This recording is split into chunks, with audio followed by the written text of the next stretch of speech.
आज हमारे साथ बौद्ध धर्म के जानकार सुधीर राज सिंह जी हैं और हम उनसे जानेंगे कि अशोक विजयदशमी क्या है। सुधीर राज सिंह जी बताइए हमें। देखिए, अशोक विजयदशमी का जो प्राचीन और पुराना नाम पाली प्राकृतिक के अंदर है, जो माना जाता है वो है अकलंग बोधनीय या अकलंग बोधने।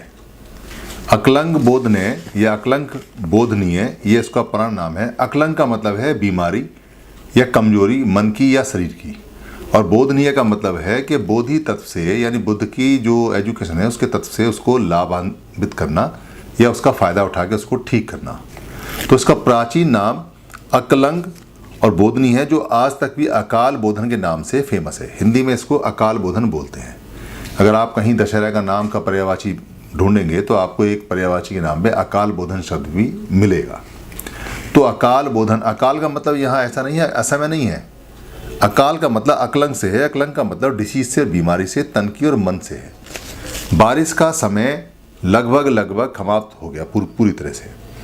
2 महीने जो आषाढ़ में जितने भिक्खु थे जो बस्सावास को जाते हैं, घर पूरी तरह से बंद हो जाते हैं, काम बंद हो जाते हैं, उसको 2.5 महीना बीत चुका है।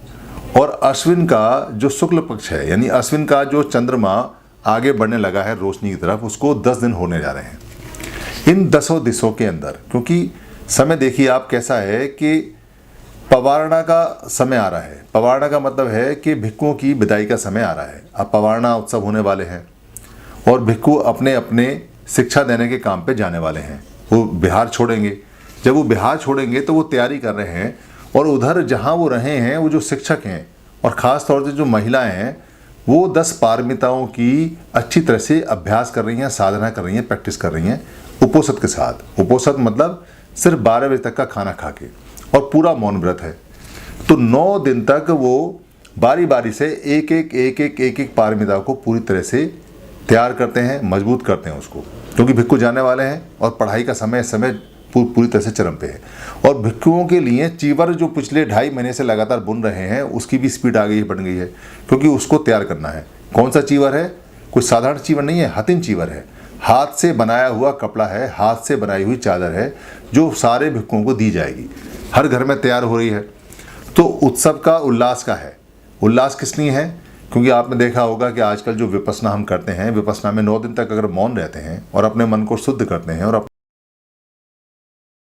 शरीर में से उल्लास फूटता है, तो उल्लास आने वाला है, उत्सव आने वाला है, विजयदशमी आने वाली है, 10 दिन पूरे होने वाले हैं, हथिन चीवर हमारा पूरे होने वाला है, भिक्खु आगे एजुकेशन के लिए जाने वाले हैं, और जो महिलाएं हैं हमारी खास तौर से, जिनको हम देवी बोलते हैं। देवी कौन सी महिला होती है हमारी? जो पंचशील का पालन करती है। जो महिला पंचशील का पालन करती है वो देवी है, और जो पुरुष पंचशील का पालन करता है वो देवता है। और जो देवी या देवता यानी महिला और पुरुष अगर पंचशील का पालन नहीं करते तो वो मनुष्य हैं। ऐसा पाली के अंदर मनुष्य और देवता का डिफरेंस और फर्क बताया जाता है। जो पंचशील का पालन करेगा वो देवता या देवी, और जो पंचशील का पालन नहीं करेगा वो मनुष्य कहलाए जाते हैं। तो वहाँ घर में पंचशील का पालन जोर से चल रहा है, तो सारी देवियाँ यानी जितनी भी महिलाएं हैं वो सब देवी की शक्ल में अख्तियार होकर काम को आगे बढ़ा रही हैं, और बड़ा दुर्गम काम कर रही हैं। दुर्गम काम किस लिए है? क्योंकि एक मान्यता को बढ़ाना विपस्सना के थ्रू, विपस्सना करने में अपने आप में एक दुर्गम काम है। अपने मन को साधना, अपने शरीर को साफ करना, मन को साफ करना, शरीर को साफ करना दुनिया का सबसे दुर्गम काम है। हम आपको कहें कि आप ये घर साफ कीजिए, बड़ा आसान है। हम आपको कहें ये कपड़ा साफ कीजिए, ये बड़ा आसान है। हम आपको कहें कि आप नहा लीजिए, शरीर साफ कीजिए, बड़ा आसान है। मगर मन कितनी गंदगियों से लिपटा हुआ है और कितना गंदगी से लिप्ट है, हमें नहीं पता चलता। स्वयं को पता चलता है कि वो साफ़ हो रहा है या नहीं है। बार बार भटकता है, बार बार जाता है। अच्छा खाना देख के भागेगा, कोई व्यभिचार देख के भागेगा, कोई शौक देख के भागेगा, कोई ऐसा काम जो करने के लिए मना किया उसे देख के भागेगा। तो उसको कंट्रोल करना और उसको शुद्ध करना सबसे दुर्गम काम है, और वो सारी देवियाँ जो पंचशील का पालन करती हैं वो कर रही हैं। तो ऐसे करके 10वें दिन उल्लास और पूरा हर्ष का वातावरण जगह जगह होता है। बहुत बड़े शहर नहीं है आज की तरह, जैसे आज टोक्यो है, आज जैसे दिल्ली है, आज जैसे न्यूयॉर्क है, आज जैसे मुंबई है, ऐसे शहर नहीं है। छोटे छोटे शहर हैं या कस्बे हैं या छोटी छोटी जगह, और सब जगह ये उल्लास का वातावरण है। और सिर्फ नेपाल और नेपाल के जो भारत का तराई वाला क्षेत्र है, जिसको हम उड़ीसा बोलते हैं या जिसको हम बिहार आज की डेट में बोलते हैं या वेस्ट बंगाल बोलते हैं, उस जगह है। भारत में पूरे में आज की डेट में मनाया जाता है, मगर वहाँ से आरंभ हुआ है, चला वहाँ से है, बना वहाँ से है पूरा। क्यों बना है? 10 पारमिताओं का बहुत ज़्यादा पालन करके आदमी अपनी पारमिताएं मजबूत करता है, अपने जीने के नियमों को मजबूत करता है। पारमिता मतलब 10 कठोर नियम जिनसे बोधिसत्व या बुद्ध बन सकता है, उन नियमों को। तो इसका एक बोधि का पखवाड़ा बनाया हुआ है। बुद्ध पाली के अंदर आता है बोधि पाक्षिक, यानी बोधि का पखवाड़ा। 15 दिन 14 दिन का पूरा पूरा बोधि पखवाड़ा इसके लिए है, क्योंकि आगे के जो 5 दिन आने वाले हैं, जो अभी 10वीं है, फिर एकादशी आएगी और फिर 14 आएगी और फिर पूर्णमासी आएगी, यानी पूर्णमासी तक उल्लास होगा।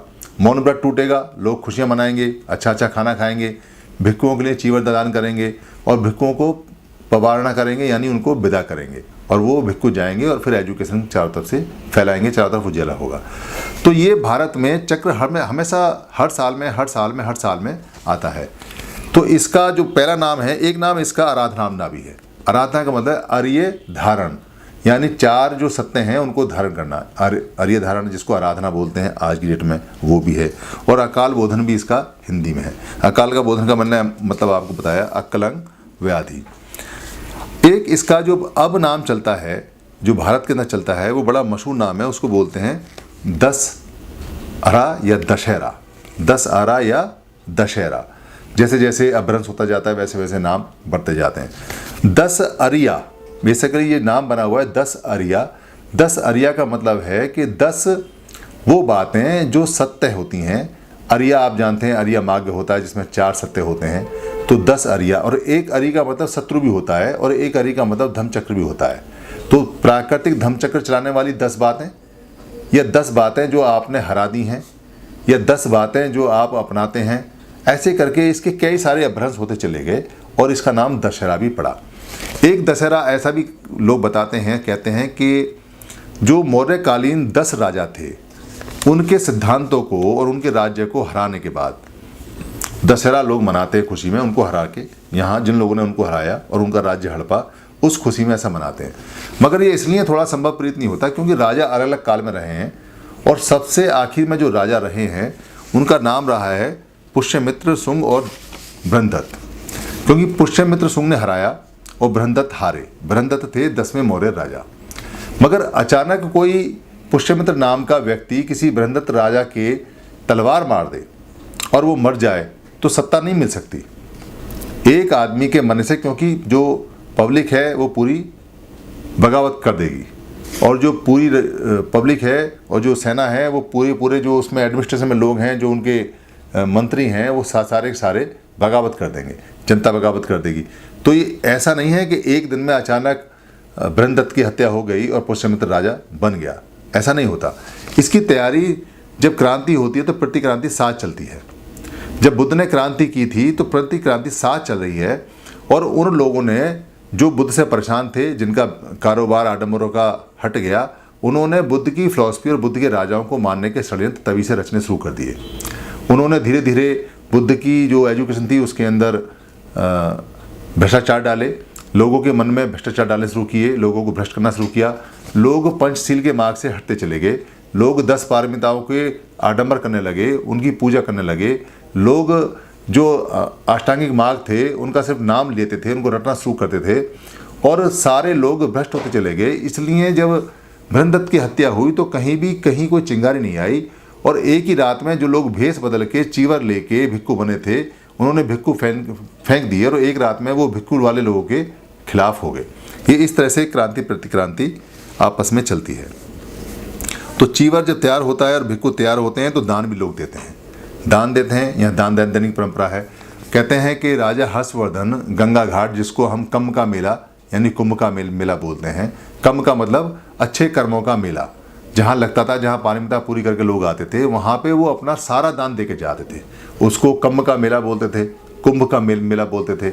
और ये कुंभ का मेला हर 12 साल में, 6 साल में ऐसे ही आता था, और राजा दान पारमिताओं को पूरा करते थे। एक दान की पारमिता बहुत बड़ी है जो 10 पारमिताओं के अंदर ऐसा आता है।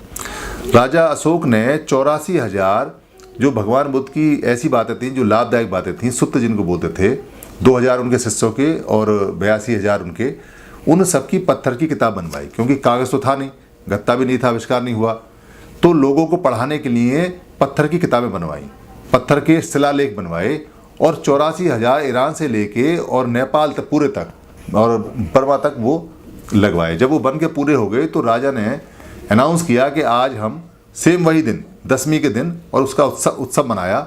अशोक के समय के बाद में इसका नाम अशोक विजयदशमी पड़ गया। और अशोक का पूरा नाम बहुत ही गजब का है। अशोक का पूरा नाम अशोक धम प्रियदशमी प्रियदशी चंड प्रचंड धम चक्रवर्ती सम्राट अशोक होता है। तो उसके नाम से, यानी उस राजा के नाम से इसको जाना जाता है। मगर वो राजा पहले राजा नहीं है जिनके नाम से ये जाना जाता है। इससे पहले और इसके बाद में भी विजयदशमी ऐसे ही मनती रही, बुद्ध के समय के बाद से और आज तक भी, क्योंकि जितने भी लोग आए और जितने भी लोग गए, उन्होंने पूरी विजयदशमी उसी के हिसाब से मनाने का प्रण किया। भारत में जब ब्रह्मदत्त की हत्या हुई तो भारत से धम्म चला गया, और धम्म जाते ही भारत की सोने की चिड़िया उड़ गई। भारत की जो शिक्षा थी वो उड़ गई, भारत अनपढ़ हो गया, भारत गरीब हो गया और भारत कमज़ोर हो गया, क्योंकि जो ईरान से लेके और बर्मा तक राज था वो सारा राज धीरे धीरे टुकड़ों में समेट में आ गया। और अशोक के बाद में कोई राजा ऐसा नहीं हुआ, ब्रह्मदत्त के बाद में कोई राजा ऐसा नहीं हुआ जो उस राज को बचा सके। सारे राजा जितने भी आए वो निकम्मे राजा आए, उनको राज करना आता ही नहीं था, वो कैपेबल ही नहीं थे, वो उसके लायक ही नहीं थे। सारे निकम्मे और नालायक लोग आए और उन्होंने भारत के टुकड़े टुकड़े कर दिए और भारत को हजारों टुकड़ों में मन से, तन से और ज़मीन से बांट दिया, और विदेशी लोगों का भारत के अंदर कब्जा हो गया और भारत छिन्न भिन्न सा हो गया। इसलिए धम्म में बड़ी ताकत है। बाबा साहब अम्बेडकर ने इसी धम्म की ताकत को जानते हुए 13 अक्टूबर 1935 में यवला में धम्म को जानने की और धम्म में आने की घोषणा की थी। और 21 साल तक धम्म का गहरा अध्ययन करने के बाद 14 अक्टूबर 1956 को नागपुर में उन्होंने दीक्षा ली। और बाबा साहब अम्बेडकर ने जो धम्म की दीक्षा दी वो ठीक भगवान बुद्ध के कहे अनुसार, उनकी जो उन्होंने आगे का समय बताया था उसके अनुसार, कि 2500 साल बाद धम्म का चक्र दोबारा चलेगा और भारत दोबारा से बौद्धमय होगा और यहाँ प्रबुद्ध भारत कहलाया जाएगा, ये दोबारा से सोने की चिड़िया होगा। ऐसा करके उन्होंने 1956 में 10 लाख लोगों को नागपुर में दीक्षा दी। जीवन में एक बार एक बहुजन आदमी को कम से कम 10वीं वाले दिन नागपुर में जरूर जाना चाहिए, क्योंकि नागपुर हमारी वो भूमि है जहाँ से धम्म का चक्र दोबारा से बाबा साहब ने चलाया, और वहाँ हजारों लाखों लोग आते हैं। वैसे तो पूरे साल भर आते हैं, मगर 10वीं में वहाँ देखने लायक लोग होते हैं, बड़ा उत्साह होता है, वहाँ जाना चाहिए। तो दुनिया में शांति का उपदेश देने के लिए ये धम्मचक्र दोबारा से प्रवर्तन होता है। 62वां धम्मचक्र इस बार है, मगर 62वां धम्मचक्र खाली 62वां नहीं है, इससे पहले भी हुए हैं। मान्यवर काशी राम जी ने 2003 के अंदर घोषणा की थी कि वो 6 करोड़ लोगों को धम्म की दीक्षा दिलवाएंगे। बीच में असमय उनके स्वास्थ्य खराब हो गया, वो नहीं दिलवा पाए। उनका ये जो प्रॉमिस है ये अभी अधूरा है, ये वायदा अभी अधूरा है। लोगों को ये वायदा पूरा करना है। सब लोग इस काम में लगे हुए हैं। पूरे देश में धम्म का वातावरण बहुत तेज़ से बनना है, और कहते हैं कि अब मान्यवर साहब की याद में 6 करोड़ की नहीं, लगभग 20 करोड़ की दीक्षा पहले होगी, ऐसा लोग अनुमान लगाते हैं। क्योंकि 20 करोड़ लोग लगभग वो हैं जो अम्बेडकराइट्स हैं और लगभग प्रबुद्ध हो चुके हैं। बेशक वो धम्म में नहीं गए हैं, धम्म के नाम से घोषित नहीं है, मगर वो प्रबुद्ध हो चुके हैं। प्रबुद्ध होना ही इसका मतलब है। खाली धम्म का कोई मोहर लगाना इसका कोई फ़ायदेमंद चीज़ नहीं है। तो सिंधु घाटी की सभ्यता में भी धम्मचक्र प्रवर्तन हुए हैं, क्योंकि वहाँ जो मूर्ति मिली है उसमें चीवर पहने हुए लोग हैं। भगवान बुद्ध ने धम्मचक्र प्रवर्तन किया था लगभग 2600-2500 साल के बीच में। सम्राट अशोक ने किया, सिंधु घाटी में हुआ, और राखीगढ़ में लगभग 7,000-8 साल पहले भी जो बुद्धिस्ट लोग हैं उनका डीएनए के हिसाब से वो पाए जाते हैं। इस तरह से भारत में और पहले भी अगर जाएंगे तो 28 बौद्धों का भी इतिहास हो सकता है, मगर हम उसमें नहीं जाते, क्योंकि भगवान बुद्ध कहते हैं कि जितना आप जाने उतना आप माने, क्योंकि राखीगढ़ तक का तो डीएनए आ चुका है और राखीगढ़ तक ये बात तय हो चुकी है कि भारत के लोग जो प्रबुद्ध थे वही लोगों का डीएनए है उसमें।